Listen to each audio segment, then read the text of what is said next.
ನಾ ಏನೋ ಹೇಳಿದ್ರೆ ಎಕ್ಸಾಜರೇಷನ್ ಅನ್ನಿಸ್ಬಾರ್ದು ನಿಮಗೆ.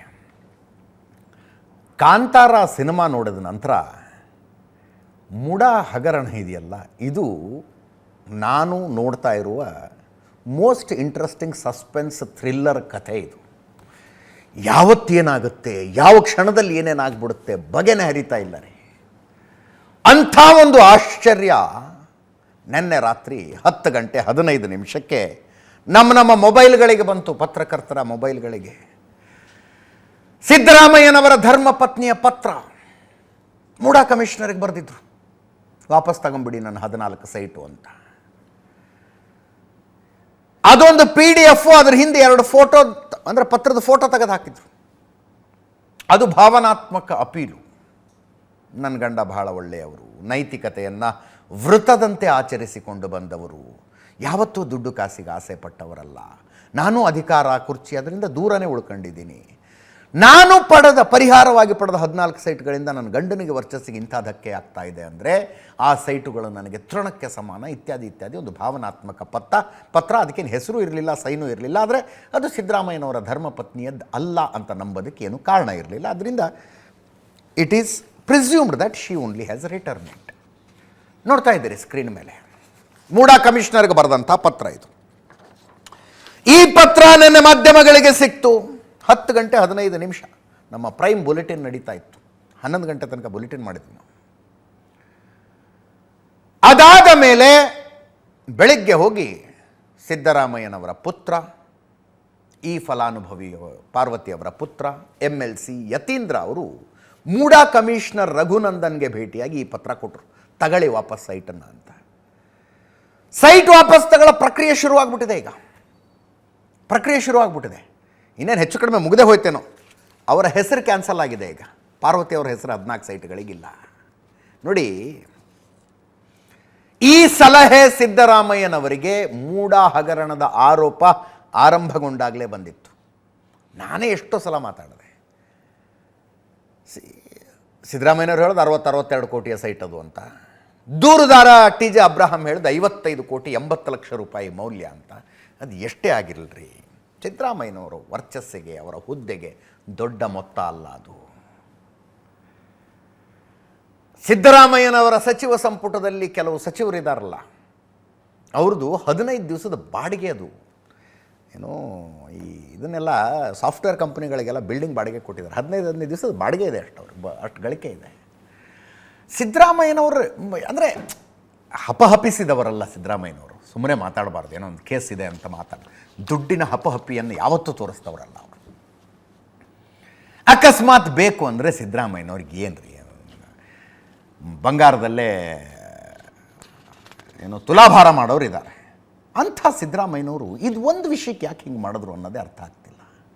ತುಂಬ ಜನ ಸಲಹೆ ಕೊಟ್ಟರು, ವಾಪಸ್ ಮೂಡಾಗ ನಮಗೆ ಬೇಡ, ನಿಮ್ಮ ಸೈಟು ಇಟ್ಕೊಳ್ಳಿ, ಇಡೀ ಮೂಡಾ ಹಗರಣದ ತನಿಖೆ ಮಾಡಿಸ್ತೀನಿ ನಾನು ಅಂತ ಹೊರಟು ಬಿಟ್ಟಿದ್ರೆ BJP ಅವ್ರದ್ದು, JDSನವ್ರದ್ದು ಎಷ್ಟೆಟ್ಟಿದಾವೆ ಗೊತ್ತಾ ಸೈಟ್ಗಳಲ್ಲಿ, ಏನೇನೆಲ್ಲ ಮಾಡಿಟ್ಟಿದ್ದಾರೆ. ಅದರಲ್ಲಿ ಎಲ್ಲ ಭಾಂಡಾರ ಬಯಲಿಗೆ ಬೆಳೆತಿತ್ತು. ಸಿದ್ದರಾಮಯ್ಯನವರು ತಮ್ಮ ಅಧಿಕಾರಾವಧಿಯ ಕೊನೆಯ ಅವಧಿಯಲ್ಲಿ ಇಂಥದ್ದೊಂದು ಮುಜುಗರವನ್ನು ಎದುರಿಸ್ತಾ ಇರಲಿಲ್ಲ. We have never seen Siddaramaiah like this. ಇದನ್ನು ಎದುರಿಸಬೇಕಾದ ಪರಿಸ್ಥಿತಿ ಬರ್ತಿರಲಿಲ್ಲ ಸಿದ್ದರಾಮಯ್ಯನವ್ರಿಗೆ. ಇದು ಟೈಮ್ ಸರಿ ಇಲ್ಲ ಅಂದರೆ ಒಳ್ಳೆ ಸಲಹೆ ಕೊಡೋರು ಸಿಗೋದಿಲ್ವಂತೆ. ನಾನು ಆ್ಯಕ್ಚುಲಿ ಸಿದ್ದರಾಮಯ್ಯನವ್ರ ಕ್ಯಾಬಿನೆಟ್ನ ಒಬ್ಬ ಸಚಿವರ ಜೊತೆ ಹೀಗೆ ಆಫ್ ದ ರೆಕಾರ್ಡ್ ಮಾತಾಡ್ತಾ ಅವ್ರು ಕೇಳಿದ್ರು, ಏನು ಮಾಡ್ಬೋದು ಈಗ, ಇದು 2-2.5 3 ತಿಂಗಳ ಹಿಂದೆ ಏನು ಮಾಡ್ಬೋದು ನಮ್ಮ ಸಾಹೇಬರು ಅಂತ ಕೇಳಿದ್ರು. ನಾನು ಅಂದೆ, ಸರೆಂಡರ್ ಮಾಡಿ ವಾಪಸ್ಸು ಒಂದು ಗಟ್ಟಿಯಾದ ತನಿಖೆಗೆ ಆದೇಶ ಮಾಡಿಬಿಡೋಕ್ಕೆ ಹೇಳಿ, ನೋಡಿ ಹೆಂಗಾಗುತ್ತೆ ಕೇಸ್, ಟರ್ನೇ ತಗೊಂಬಿಡುತ್ತೆ ಅಂತ. ನಾನು ಇದನ್ನು ಹೋಗಿ ಹೇಳಬಹುದಾ CMಗೆ ಅಂದರು. ಧಾರಾಳವಾಗಿ ಹೇಳಿ ಅಂದೆ. ನೀವು ಹೇಳಿದ್ರಿ ಅಂತ ಹೇಳಬಹುದಾ ಅಂತ ಕೇಳಿದ್ರು. ಧಾರಾಳವಾಗಿ ಹೇಳಿ ಅಂದೆ. ಹೋಗಿ ಅವ್ರು ಹೇಳಿದ್ರಂತ. ಆಮೇಲೆ ಕೇಳಿದೆ ನಾನು ಏನಂದ್ರು ಅಂತ. ಬೈದು ಕಳಿಸ್ಬಿಟ್ರು ಅಂದ್ರೆ ಅವರು. ಬುದ್ಧಿ ಇದೆಯೇನಯ್ಯ ನಿನಗೆ, ಬರೀ ಇಂಥದ್ದೇ ನಾನ್ಸೆನ್ಸ್ ಸಲಹೆ ಕೊಡೋಕ್ಕೆ ಬರ್ತೀರಾ ಅಂತ ಬೈದು ಬಿಟ್ರಂತವ್ರು. ಆ ಕ್ಯಾಬಿನೆಟ್ ಮಿನಿಸ್ಟರ್ ನನ್ನ ಹತ್ರ ಹೇಳ್ತಿದ್ರಿ, ಹೇಳಿದೆ ನೀವು ಹೇಳಿದ್ದನ್ನು ಬೈದು ಬಿಟ್ರು ಅಂತ. ಆಯ್ತು ಬಿಡಿ, ಯಾರೇನು ಮಾಡೋಕ್ಕಾಗತ್ತೆ ಅಂತ. ಆವಾಗ ಕೊಟ್ಟಿದ್ರೆ ಹೆಂಗಿತ್ತು, ಇದಕ್ಕಿಂತ ಹಿಂಗೆ ಟೈಮ್ ಅದು. ಪಾರ್ವತಿಯವರು ಬರೀತಾರೆ, ಸಿದ್ದರಾಮಯ್ಯನವರ ಧರ್ಮಪತ್ನಿ, ನನ್ನ ಪತಿಯು 40 ವರ್ಷದ ರಾಜಕಾರಣದಲ್ಲಿ ಸಣ್ಣ ಕಳಂಕವೂ ಇರಲಿಲ್ಲ. ನನ್ನಿಂದ ಯಾವುದೇ ಕಳಂಕ ತಟ್ಟಬಾರದೆಂದು ಎಚ್ಚರಿಕೆಯಿಂದ ನಡೆದುಕೊಂಡೆ. ನನ್ನ ಪತಿಯ ಗೌರವಕ್ಕಿಂತ ಆಸ್ತಿ, ಸಂಪತ್ತು, ಭೂಮಿ ಯಾವುದೂ ದೊಡ್ಡದಲ್ಲ. ಆದರೆ ಇತ್ತೀಚಿನ ಮೂಢ ಆರೋಪಗಳಿಂದ ನಾನು ಘಾಸಿಗೊಂಡಿದ್ದೇನೆ. ಇಷ್ಟು ದಿನ ಅವರಿಂದ ಏನೂ ಬಯಸದ ನನಗೆ ಈ ಸೈಟ್ ತೃಣಕ್ಕೆ ಸಮಾನ. ಈ 14 ಸೈಟ್ಗಳನ್ನು ವಾಪಸ್ ಮಾಡಲು ನಾನು ನಿರ್ಧರಿಸಿದ್ದೇನೆ. ಈ ಬಗ್ಗೆ ನನ್ನ ಪತಿಯ ಜೊತೆಗಾಗಲಿ ಮಗನ ಜೊತೆಗಾಗಲಿ ಚರ್ಚಿಸಿಲ್ಲ. ನನ್ನ ಆತ್ಮಸಾಕ್ಷಿಯ ಕರೆಗೆ ಹೋಗೊಟ್ಟು ಕೈಗೊಂಡಿರುವ ತೀರ್ಮಾನ. ಆರೋಪ ಕೇಳಿ ಬಂದಾಗಲೇ ಸೈಟ್ ವಾಪಸ್ಗೆ ನಿರ್ಧರಿಸಿದ್ದೆ. ಸಂಚಿಗೆ ಬಲಿಯಾಗಬೇಡಿ ಎಂದ ಹಿತೈಷಿಗಳ ಮಾತಿಗೆ ಸುಮ್ಮನಾದೆ. ಮೂಢ 14 ಸೈಟ್ಗಳ ವಾಪಸ್ ನಿರ್ಧಾರವು ಅಚಲವಾಗಿದೆ. ಸೈಟ್ ವಾಪಸ್ ಜೊತೆಗೆ ಸಮಗ್ರವಾದ ತನಿಖೆಗೆ ಆಗ್ರಹಿಸುತ್ತೇನೆ. ಈ ಪ್ರಕರಣವಷ್ಟೇ ಅಲ್ಲ, ರಾಜಕೀಯ ಕುಟುಂಬದ ಹೆಣ್ಣು ಮಕ್ಕಳನ್ನು ತಮ್ಮ ದ್ವೇಷ ಸಾಧನೆಗೆ ಎಳೆಯಬೇಡಿ ಎಂದು ಮನವಿ ಮಾಡುತ್ತೇನೆ. ಪಾರ್ವತಿ ಸಿದ್ದರಾಮಯ್ಯನವರ ಪತ್ರ ಇದು. ಸಿದ್ದರಾಮಯ್ಯನವರು ನೆನ್ನೆ ರಾತ್ರಿ ಟ್ವೀಟ್ ಮಾಡಿದ್ರು, ಪತ್ರ ಬಂದ ಮೇಲೆ ಮಧ್ಯಾಹ್ನ ಮಾತಾಡಿದ್ರು. ಕೇಳಿಸ್ಕೊಳ್ಳಿ ಒಂದ್ಸಲ.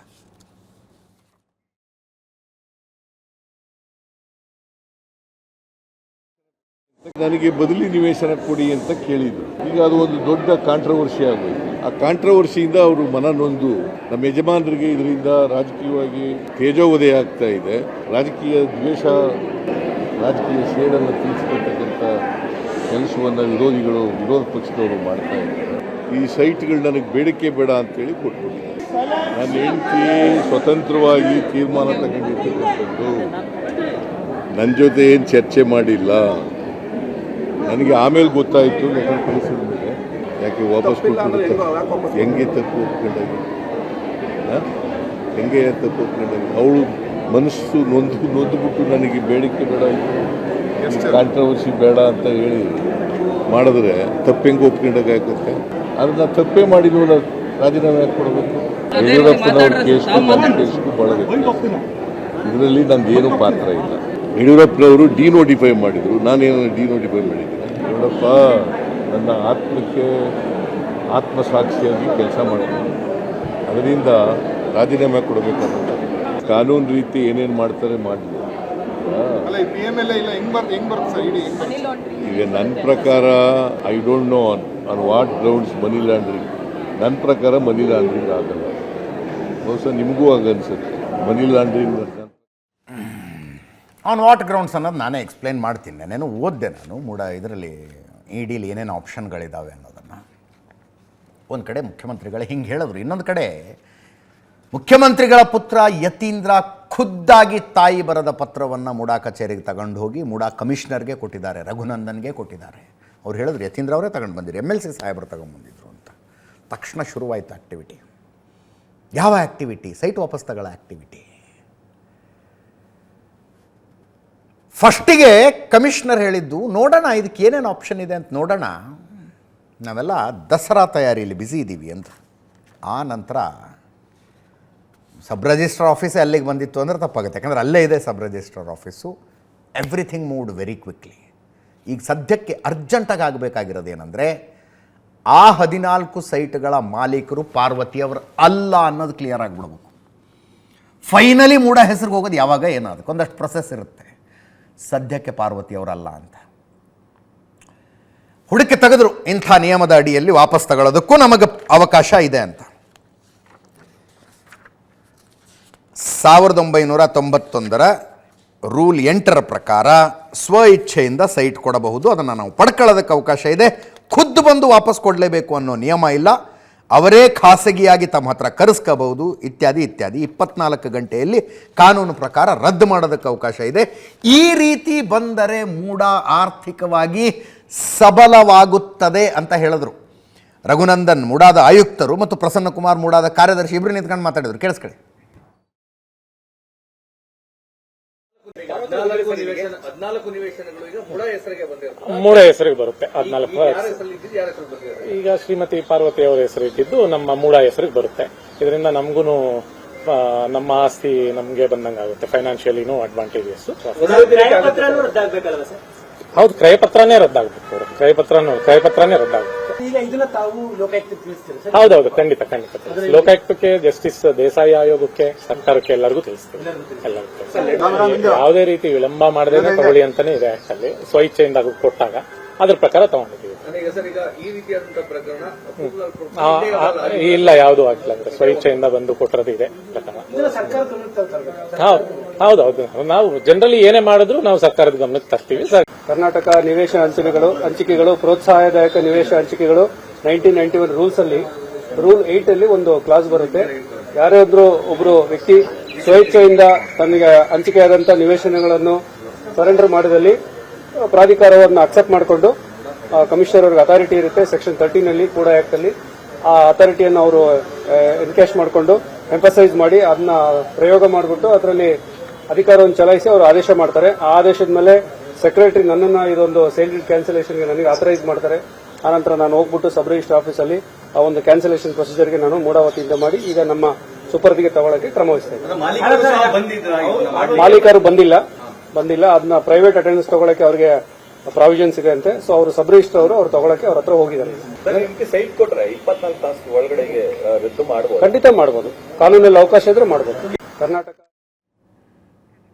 ಕಾನೂನಲ್ಲಿ ಅವಕಾಶ ಇಲ್ಲ ಅನ್ನೋದು ನನ್ನ ವಾದನೆ ಅಲ್ಲ. ಕಾನೂನಲ್ಲಿ ಡೆಫಿನೆಟ್ಲಿ ಅವಕಾಶ ಇರುತ್ತೆ. ಇಲ್ಲದೆ ಏನ್ರಿ, ಯಾರೋ ತಮಗೆ ಮಂಜೂರಾದ ಸೈಟನ್ನು, ಇದರಲ್ಲಿ ಸೈಟುಗಳನ್ನು ನಮಗೆ ಬೇಡ ಪುಗುಸಟ್ಟೆ ನಿಮಗೆ ಕೊಡ್ತೀವಿ ಅಂದರೆ ಆರ್ಥಿಕವಾಗಿ ಸಬಲವಾಗುತ್ತೆ ಮೂಡ ಅಂದ್ರಲ್ಲ, ತಗೊಳಕ್ಕೆ ಅವಕಾಶ ಇರೋದಿಲ್ವಾ?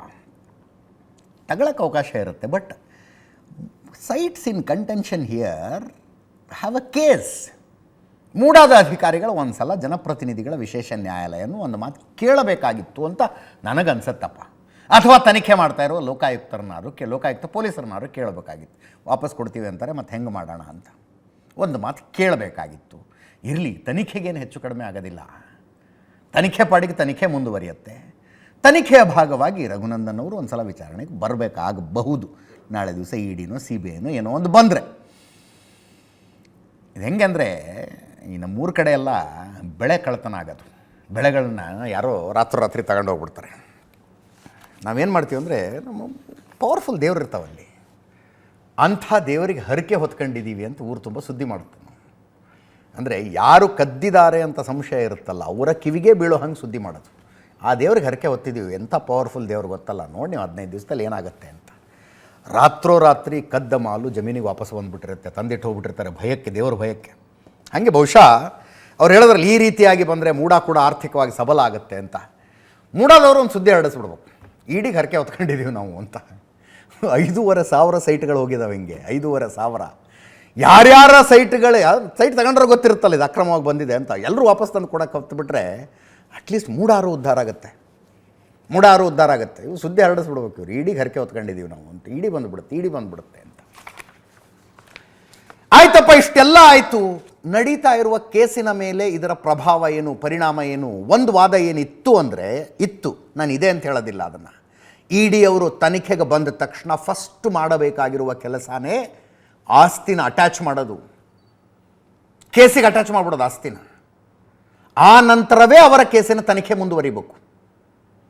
ಇಲ್ಲಿ ಬರ್ತಾರೆ ಇಡಿ ಅವರು, ನೋಡಿದ್ರೆ ಆ ಆಸ್ತಿ ಪಾರ್ವತಿಯವ್ರ ಹೆಸರಿಗೆ ಇಲ್ಲವೇ ಇಲ್ಲ.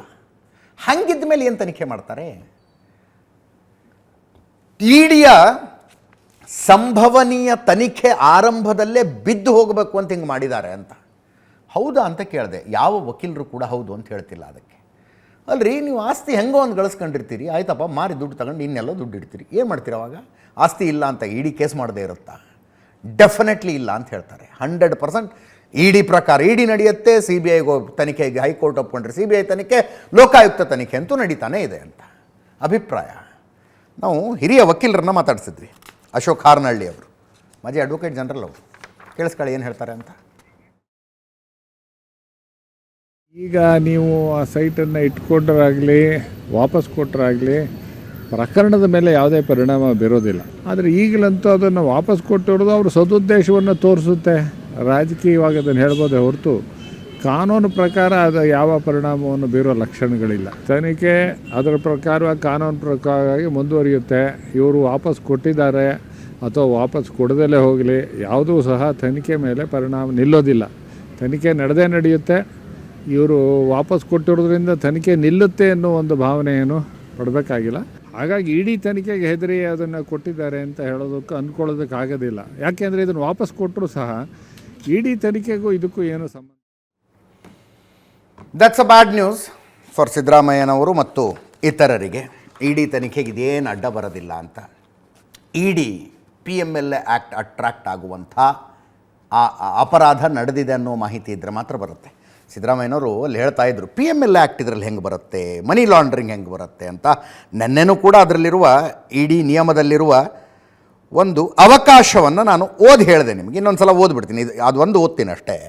ಸೆಕ್ಷನ್ 2 ಹೇಳುತ್ತೆ, ಪ್ರೊಸೀಡ್ಸ್ ಆಫ್ ಕ್ರೈಮಲ್ಲಿ means any property derived or obtained directly or indirectly by any person as a result of criminal activity relating to scheduled offence or the value of any such property or where such property is taken or held outside the country than the property equivalent in the value held within the country or abroad ಅಂತ ಈ ನಿಯಮ ಹೇಳುತ್ತೆ.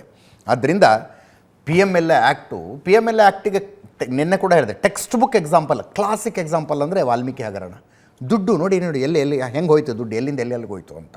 But ಅದಕ್ಕೆ ದುಡ್ಡೇ ಇರಬೇಕು ಅಂತಿಲ್ಲ, account ನಂಬರೇ ಇರಬೇಕು ಅಂತಿಲ್ಲ, ಹಾರ್ಡ್ ಕ್ಯಾಶೇ ಇರಬೇಕು ಅಂತಿಲ್ಲ, ಆಸ್ತಿ ಕೂಡ ಅದರ ಪರಿಧಿಗೆ ಬರುತ್ತೆ ಅಂತ. PMLA ಆ್ಯಕ್ಟ್ ಇದೆಯಲ್ಲ, ಇದನ್ನು ಮಧ್ಯರಾತ್ರಿ ಕೆಲವರಿಗೆ ಕಿವಿಗೆ ಬಿದ್ದರೆ ಬೆಚ್ಚಿ ಎದ್ದು ಕೂತ್ಕೊಂಡ್ಬಿಡ್ತಾರೆ. ಹಾಗಿದೆ ಆ ಕಾನೂನು. 2002 ಕಾನೂನು. ಈ ಮೋದಿ ಬಂದ ಮೇಲೆ ಅದನ್ನು ಏನೇನೋ ಬದಲಾವಣೆ ಮಾಡಿ ತುಂಬ ಸ್ಟ್ರಾಂಗ್ ಮಾಡಿಟ್ಟಿದ್ದಾರೆ. ಸಮಸ್ಯೆ ಏನಂದರೆ ಬೇಲ್ ಕೊಡೋದಿಲ್ಲ ಕೋರ್ಟ್ಗಳು, ಬೇಲ್ ಕೊಡೋದಿಲ್ಲ. Burden of proof lies on the accused. ಆರೋಪಿಯಾದಂಥವರು ತಾವು ನಿರಪರಾಧಿ ಅನ್ನೋದನ್ನು ಕೋರ್ಟ್ ಮುಂದೆ ಪ್ರೂವ್ ಮಾಡ್ಕೋಬೇಕು. PMLA ಆ್ಯಕ್ಟ್ ನಡಿಯಲ್ಲಿ ಕೇಸ್ ಆದಾಗ ಯಾರ್ದೋ ಮನೆ ಮೇಲೆ ರೇಡ್ ಮಾಡಬೇಕು, ಇಡಿ ಅಧಿಕಾರಿಗಳು ಹೋಗಿ ಕೋರ್ಟ್ನಿಂದ ರೇಡ್ ಮಾಡೋದಕ್ಕೆ ಪರ್ಮಿಷನ್ ಕೊಡಿ, ಏನು ಕೇಳಬೇಕಾಗಿಲ್ಲ. ನಿಯಮ ನೆನ್ನೆ ಕೂಡ ಓದ್ದೆ. ಇಂಥಲ್ಲಿ ನಮಗೆ ಬೇಕಾದ ಯಾವುದೋ ಮಟೀರಿಯಲ್ ಇದೆ ಅಂತ ಇಡಿ ಅಧಿಕಾರಿಗಳು ಅನಿಸಿದರೆ ಮುಲಾಜಿಲ್ಲದೆ ರೇಡ್ ಮಾಡ್ಬೋದು. ಮನೆ, ಆಫೀಸು, ಗೋಡೌನು, ವಿಮಾನ, ಹಡಗು, ಕಾರು, ಗಾಡಿಗಳು, ಯಾವುದನ್ನಾದರೂ ರೇಡ್ ಮಾಡ್ಬೋದು. ತನಿಖೆಗೆ ಬನ್ನಿ ಅಂತ ಕರೆದು ಯು ಆರ್ ಅಂಡರ್ ಅರೆಸ್ಟ್ ಅನ್ಬೋದು. ಕೋರ್ಟ್ನಿಂದ ವಾರಂಟ್ ಗ್ಯಾರಂಟಿ ಇಲ್ಲ, ಹೋಗಿ ಅರೆಸ್ಟ್ ಮಾಡ್ಕೊಂಬರೋದಕ್ಕೆ ಕೋರ್ಟ್ನಿಂದ ವಾರಂಟ್ ಈಗ ನೋಡ್ತೀವಿ ಹಳೆ ಸಿನಿಮಾಗಳಲ್ಲಿ, ಯು ಆರ್ ಅಂಡರ್ ಅರೆಸ್ಟ್ ಅಂದ ಕೂಡಲೇ ಎಲ್ಲಿ ವಾರಂಟ್ ಎಲ್ಲಿದೆ ಅಂತ ಕೇಳ್ತಾರೆ. ಇಲ್ಲೇನು ಬೇಕಾಗಿಲ್ಲ. PMLA ಆ್ಯಕ್ಟು ಅದನ್ನು ಒಂಥರ ಡೆಡ್ಲಿ ಆ್ಯಕ್ಟ್ ಆಗಿದೆ. ಇದು ತುಂಬ ಅವಕಾಶಗಳಿದ್ದಾವೆ ಇಡಿಗೆ. ಅದರ ರೆಡಾರ್ನಲ್ಲಿ ಸಿದ್ದರಾಮಯ್ಯನವರು ಇದ್ದಾರೆ. PMLA ಇಡಿಯವರು ಇದು ಒಂದೇ ಅಲ್ಲ, ಒಟ್ಟಾರೆ ಮೂಡಾ ಹಗರಣದ ಈಗ 2 ECIR ಆಗಿದ್ದಾವೆ. ಒಂದು ಬ್ರೇಕ್ ಆದಮೇಲೆ ಅದರ ಡೀಟೇಲ್ಸ್ ಹೇಳ್ತೀನಿ. ಇದಕ್ಕೆ ಸಂಬಂಧಿಸಿದ ಮತ್ತಷ್ಟು ಡೆವಲಪ್ಮೆಂಟ್ ಇದೆ. 2 ಆಗಿದ್ದಾವೆ ECIR. ಒಂದು ಈ 14 ಸೈಟ್ಗಳದ್ದು ಎಕ್ಸ್ಕ್ಲೂಸಿವ್ ಆಗಿ ಒಂದು ಕಂಪ್ಲೇಂಟು, ಇನ್ನೊಂದು ಉಳಿದಂತೆ ಮೂಡಾ ಹಗರಣದಲ್ಲಿ ಏನೇನಾಗಿದೆ ಅಂತ.